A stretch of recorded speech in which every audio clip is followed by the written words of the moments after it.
कशा आहात विद्यार्थी मित्रांनो, कसा चालू आहे अभ्यास? तर युनिव्हर्सल कोचिंग इन्स्टिट्यूटच्या डिजिटल प्लॅटफॉर्ममध्ये आपलं सर्वांचं मनापासून स्वागत आहे. तर मित्रांनो, आपण जी सिरीज चालू केलेली आहे तर त्या सिरीजमधील गणित आणि बुद्धिमत्ता मधील गणित या विषयाचा स्वाध्याय 9.1 आज आपण घेऊन येत आहोत.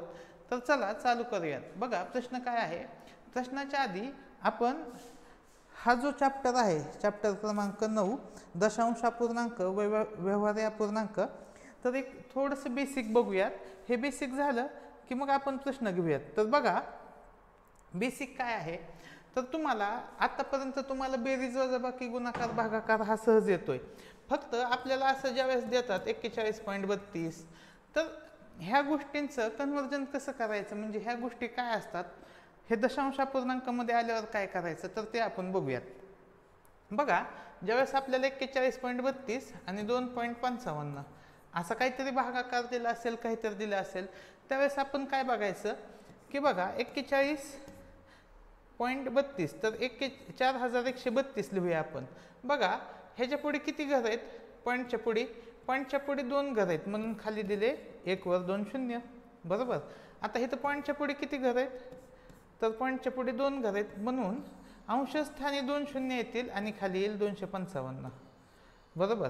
म्हणजे इथं 2 शून्य इथं हे जाईल आणि 4132 भागिले 255 असा हा पूर्णांक तयार होईल. तर असं की आपल्याला पॉईंटच्या पुढे किती घर आहेत ते मोजली तर आपल्याला ते ॲडजस्ट करता येतं.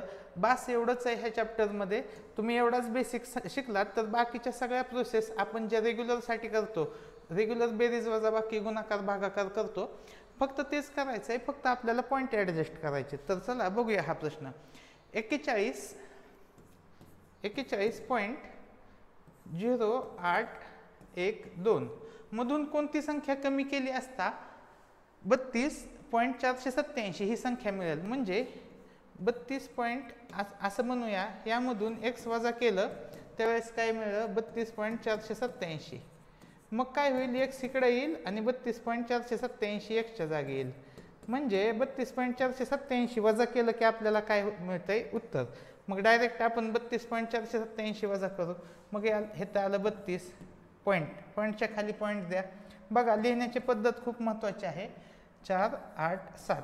आता पुढे पॉईंट नाही, पुढे काहीच नाही म्हणून इथं काय दिलं 0. बघा पॉईंट नसल्याप्रमाणे आता आपण वजाबाकी करायची. पॉईंट विचारात आणायचं नाही. पॉईंटच्या खाली पॉईंट दिला तर पॉईंट नाही विचारात आणायचं. बघा येथे आलं 2, 11तून 7 गेलं 4, हातचं आलं 1, 18मधून 9 गेलं 9, हातचं आलं 1, 10मधून 5 गेलं 5 आणि 40मधून 8 गेलं, 40मधून 32 गेलं 8. 8.5942 पर्याय क्रमांक 1 आपल्या प्रश्नाची उत्तर येईल. तर असं सहज आणि सोप्या पद्धतीचे हे एक्झाम्पल आहेत. पॉईंट नसले तर 5वीचे विद्यार्थी हे सोडवू शकतात. तर पुढील बघा, पुढील प्रश्न बघा की काय दिलं आहे आपल्याला. ह्या अशी संख्या दिली आहे आणि आपल्याला ह्या फॉर्मॅटमध्ये विचारले. मग आपण ह्या फॉर्मॅटमध्ये लिहूया 16,470 भागिले किती 122. बघा हे 122 इथं भागाकाराला आलं म्हणजे पलीकडं काय राहील 135. म्हणजे उत्तर 135 तर येणार आहे. मग आता पॉईंट किती द्यायचे, किती पॉईंटमध्ये असणार आहे तर ते आपल्याला शोधायचं आहे. तर बघा इथं किती पॉईंट आहे, 0.16437 आहे आणि 470 आहे. पुढे काय 0.122 आहे. मग आता आपण काय करूया की वरती पॉईंटच्या पुढे किती घर येतो अंशस्थानी, तर 5 घर आहेत. मग येथे 16,470 आहे तसं लिहिलं. खाली किती घरं आली 1 2 3 4 5 घरं आली. ठीक आहे. आता 122 122ला 122 वरती घरं किती येतील 1 2 3. आता 122ने 16,470ला भागलं तर किती येतं 135, बरोबर. मग 135 आलं. आता ह्या 3 शून्याला हे 3 शून्य गेले, 135 भागिले काय आलं 100. उत्तर काय आलं 1.35. पर्याय क्रमांक 1 आपल्या प्रश्नाचे उत्तर येईल. पुढील प्रश्न बघूया आपण. बघा असा हा मोठा प्रश्न दिलाय पण खूप सोपा आहे. बघा काय करायचंय 15 किती शून्य आहेत त्याच्यावर 3 आणि 2 5 शून्य आहेत. 1 2 3 4 5. खाली पॉईंटच्या पुढे किती घर आहेत 6 घर आहेत.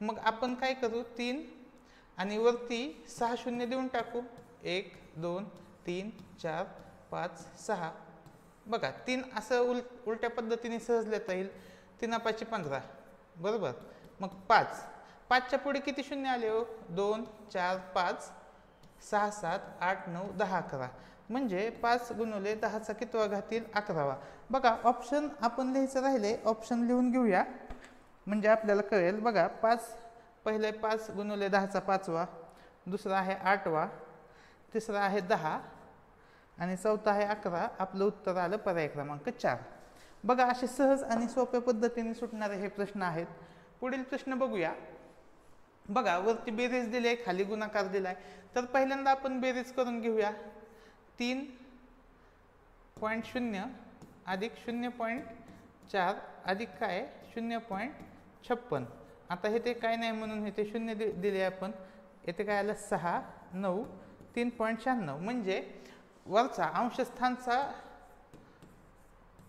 अंशस्थानची बेरीज काय आली 3.96 आता खाली बघूया आपण काय आहे 22 आहे 0.3 आहे 0.1 आहे आणि 5 आहे बरोबर आता मला सांगा खाली वरती किती घर आहेत 2 खाली किती घर आहेत ते पण 2 आहेत पॉईंटच्या पुढे मग ते काय होतील कॅन्सल आउट होतील वर येईल 396 खाली येईल 22 3 1 आणि 5 आता 3 ने भाग देऊया आपण 3 1 3 3 3 9 3 2 6 आता 22 ने पण भाग जाईल 22 सख 3200 उत्तर काय आलं 6/5 पर्याय क्रमांक 4 आपल्या प्रश्नाचे उत्तर आलेले आहे पुढील प्रश्न बघूया बघा 2.43 भागिले 0.9 आणि 1.6 भागिले 0.04 तर हे आपण पॉईंट काढूया मग काय येईल वरती येईल 243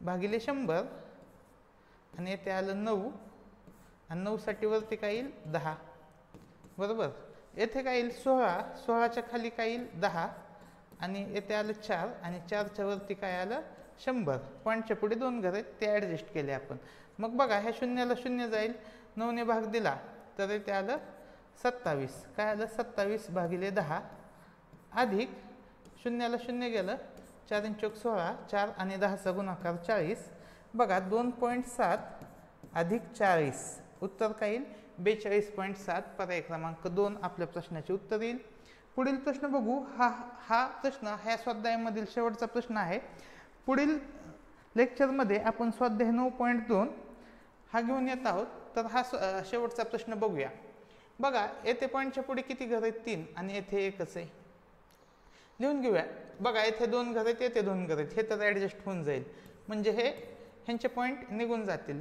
हे 36 आलं 36च्या खाली किती आले 3 शून्य पुढे बघा 6च्या वरती किती आला 1 शून्य बघा 235 च्या खाली 2 शून्य येतील आणि 0.05च्या वरती 2 शून्य येतील तर ते कॅन्सल आउट होऊन जाईल आणि येत आले 1/6 आता आपण भाग देऊया बघा शून्याला शून्य गेलं 6 6 36 6 1 6 5 ने भाग जाईल 5 चौक 20 5 7 35 तर उत्तर काय आलं 47 भागिले 100 म्हणजेच उत्तर काय आलं 0.47 पर्याय क्रमांक 3 आपल्या प्रश्नाचे उत्तर आलेले आहे तर अशा पद्धतीने सहज सोप्या पद्धतीने आपण स्वाध्याय 9.1 हा कंप्लीट केलेला आहे पुढील लेक्चरमध्ये आपण 9.2 घेऊन येत आहोत तर हा व्हिडिओ कसा वाटला ते मला कमेंट सेक्शनमध्ये सांगा व्हिडिओ आवडल्यास लाईक करा आपल्या मित्रांना शेअर करा आणि आपला युनिव्हर्सल कोचिंग इन्स्टिट्यूट हा चॅनल सबस्क्राईब करा धन्यवाद